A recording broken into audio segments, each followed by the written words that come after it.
नमस्कार दोस्तों, स्वागत है आज की एक और म्यूचुअल फंड रिव्यू की वीडियो में। देखिए, आज की वीडियो के अंदर मैं बात करने वाला हूं स्मॉल कैप कैटेगरी के सबसे बड़े fund Nippon India small cap fund की। इसका छोटा सा रिव्यू करने वाले हैं। इसकी जो पोजीशन चल रही है अभी कैसी चल रही है, इसके अंदर काफी ज्यादा गिरावट चल रही थी। क्या इसमें रिकवरी आई है या नहीं आई है, और रिकवरी नहीं आई है तो उसके पीछे क्या कारण है, कब तक आने की उम्मीद है, कब तक सही होगा, प्रैक्टिकल कारण है या फिर फंड मैनेजर की गलती है, एएमसी की गलती है, सब कुछ जानेंगे इसी वीडियो के अंदर दोस्तों। तो नमस्कार, स्वागत है मेरे चैनल दी एक्टिव तरुण में। अगर चैनल पर पहली बार आए तो प्लीज चैनल को सब्सक्राइब कर लीजिएगा और बेल के आइकन को दबा दीजिएगा और वीडियो को भी लाइक कर दीजिएगा दोस्तों। शुरू करते हैं। कंप्यूटर स्क्रीन आपके सामने चालू हो चुकी है। फंड का नाम आपके सामने है, Nippon India small cap fund. और देखिए, आपको अगर नहीं पता तो मैं बता देता हूँ, Nippon India small cap fund, इस फंड के सामने जितने भी बाकी सारे के सारे फंड्स हैं स्मॉल कैप कैटेगरी के, वो सब पानी भरते हैं। उसका सबसे बड़ा रीजन क्या है? इसकी परफॉर्मेंस। और इसका अगर मैं एग्जांपल दूंगा तो आप उसी चीज से समझ जाइए कि इसके अंदर सबसे ज्यादा एयूएम है स्मॉल कैप फंड्स के अंदर। जितने भी स्मॉल कैप फंड्स हैं, सबसे ज्यादा एसआईपी और पैसा इसी फंड के अंदर है। अब ऐसा तो है नहीं कि भाई यही फंड पुराना है, बाकी सारे के सारे नए हैं, ऐसा तो कुछ नहीं है ना।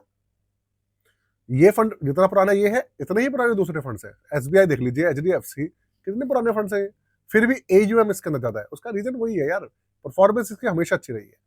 थोड़ी सी अभी क्या डाउन चल रही है इसकी परफॉर्मेंस, उसकी बात करने वाले हैं। सबसे पहले देखते हैं इसका अभी एनएवी कितना चल रहा है।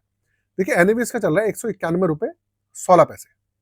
अगर मैं इसके एनएवी की बात करूं कि क्या ये पहले 191 रुपए से ज्यादा भी गया था या नहीं, थोड़ा सा वो चेक करते हैं। उससे थोड़ा थोड़ा सा हमें आइडिया लगेगा। अगर एनएवी की रिपोर्ट होगी तो मैं आपको दिखाता हूं, या फिर एनएवी की रिपोर्ट इसके अंदर अवेलेबल नहीं है। अगर मैं बात करूं एनएवी की रिपोर्ट, तो यहाँ पर देखते हैं, शायद यहाँ पर हमारे को नजर आ जाए। नहीं, एनएवी ग्रोथ की जो रिपोर्ट है वो इसके अंदर अब नहीं आ रही है, तो हम एनएवी की डिटेल इसके अंदर नहीं देख पाएंगे। लेकिन हाँ, हम इसके रिटर्न्स देख पाएंगे। रिटर्न्स देखने के लिए पिछले एक साल में अगर हम देखें तो अगर मैं सितंबर की बात करूं, अब देखिए 46.05% का उस समय रिटर्न दे रहा था ये, आपके सामने, और बेंचमार्क को बीट कर रहा था। उसके बाद कितनी गिरावट आ गई थी, उसके बाद गिर गया था ये काफी काफी काफी। उसके बाद दोबारा से इसके जो रिटर्न है थोड़े भरने शुरू हुए। और अगर मैं एक साल का अगर आपके सामने डेटा दिखाऊं तो एक साल में भी काफी ज्यादा उतार चढ़ाव रहे हैं। ये यहाँ पे नीचे आ गया था, माइनस में आ गया था, और यहाँ पर भी दोबारा बढ़ गया। आप जो पुराना देख रहे हैं ना, वो सीएजीआर था 3 साल का। कभी आप उसको ना सीएजीआर ने ग्रोथ था, कभी आप उसको सीएजीआर समझ लें, तो उसका थोड़ा ध्यान रखिएगा। तो भाई ये इसका चार्ट रहा है। बाकी दूसरा ना, इसके रिटर्न चेक करते हैं। ये है आपके सामने इसका रिटर्न्स वाला पोर्शन। 10 साल का रिटर्न है 21.51%, मतलब 21.5%। 7 साल का सीएजीआर 24% है। 5 साल में 31.73% का रिटर्न है। 3 साल में 23.46 है। 1 साल का 1.5%। 6 महीने का करीबन 4%। 3 महीने में कोई रिटर्न नहीं आया है, ना के बराबर है। 1 महीने में सिर्फ आधा % रिटर्न है, मतलब पिछले 3 महीने में इसने रिटर्न नहीं दिए अगर आप देखेंगे तो। अब इसके पीछे कारण क्या है वो देखते हैं।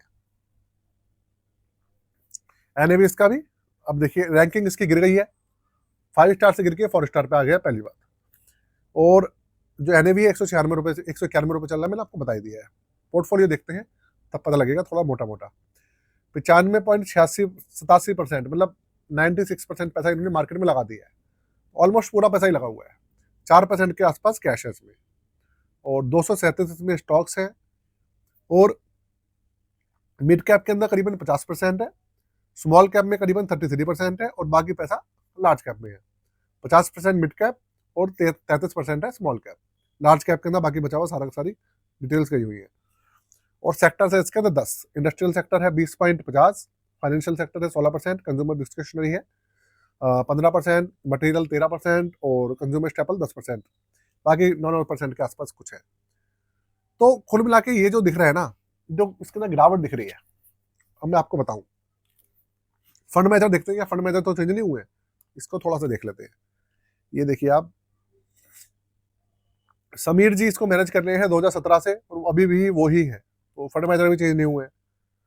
तो कुल मिला के ये है यार देखिए इसकी जो गिरावट का कारण है ना, एक तो इसमें 234 स्टॉक्स हैं, इसके अंदर इन्होंने ऐसे स्टॉक शामिल किए हुए हैं जो कि परफॉर्मेंस निकाल कर नहीं दे रहे हैं। सिंपल सी बात है। मतलब एक्चुअल में होता क्या है ना, कुछ एएमसी ऐसी ऐसी होती है जो कि बहुत जल्दी-जल्दी स्टॉक्स चेंज करती है। बेकार स्टॉक्स को निकाल कर अच्छे स्टॉक्स लेती रहती है। रेगुलरली चेंज करती है। कुछ एएमसी ऐसी होती है जो ऐड कर दिया, उसको ऐड ही रखते हैं, जल्दी चेंज करती ही नहीं है। तो इन्होंने यही करा हुआ है अभी। जो स्टॉक्स थे, अच्छे हैं, बुरे हैं, जो भी है, इन्होंने ऐड किया हुआ है। उसको चेंज नहीं कर रहे। दूसरी बात, एक इन्होंने क्या किया हुआ है कि मिड कैप के अंदर एक्सपोजर ज़्यादा दिया हुआ है। 50% तो मिड कैप ही है, तो रिटर्न्स तो अपने आप ही कम होंगे। दूसरी बात, लार्ज कैप भी काफ़ी है और 33% है सिर्फ small cap. Small cap category का फंड है और उसमें सिर्फ 33% ही स्मॉल कैप है। क्या मजाक है, आप खुद ही सोच लो, रिटर्न्स कहाँ से आएंगे? अगर हाँ 33% दूसरी कैटेगरी होती तो समझ में आता। यहाँ पर 33% सिर्फ स्मॉल कैप है, तो ज्यादा रिटर्न्स तो वैसे भी निकल के नहीं आएंगे अभी। और इसके अलावा अगर मैं बात करूँ, थोड़ा सा इन्होंने 4% इन्होंने कैश भी बचाया हुआ है, उसका भी इम्पैक्ट पड़ रहा है। तो छोटे मोटे वो है ये जो चेंजेस है जो कि करेंगे तो हो जाएगा। और दूसरी बात, सबसे बड़ा रीजन, निफ्टी स्मॉल कैप 250 और बीएससी स्मॉल कैप 250 दोनों इंडेक्स धड़ाम से गिरे हुए हैं अभी, उनमें रिकवरी नहीं आ रही है।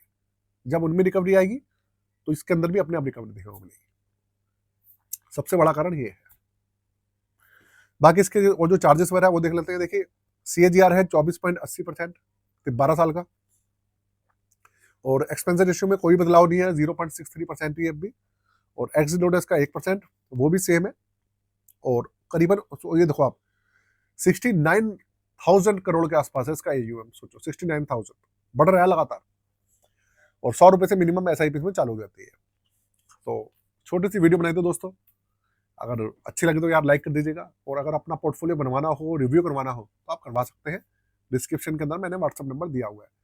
तो कुल मिलाकर ये है कि इस फंड को लेकर अभी थोड़ी सी नेगेटिव चीजें हैं, जैसे कि एक तो रैंकिंग गिर गई है, रिटर्न्स थोड़े से कम निकल के आ रहे हैं, पोर्टफोलियो में चेंजेस की जरूरत है, और लार्ज कैप का और मिड कैप का एक्सपोजर ज्यादा है। तो देखिए हो सकता है AMC सेफ रह के चलना चाह रही हो, सिंपल सी बात है। तो जैसे मार्केट चलेगी, मार्केट मतलब स्मॉल कैप चलेगा, तो ये चेंज करेंगे। यही इनकी स्ट्रेटेजी होगी। एक फंड अगर 12 साल से परफॉर्म कर रहा है तो उसके ऊपर तो शक करना बेकार है भाई। तो इसलिए टेंशन मत लीजिए, जो चल रहा है चलने दीजिए, सब कुछ भला ही होगा, चंगा होगा। ठीक है। जय हिंद, वंदे मातरम।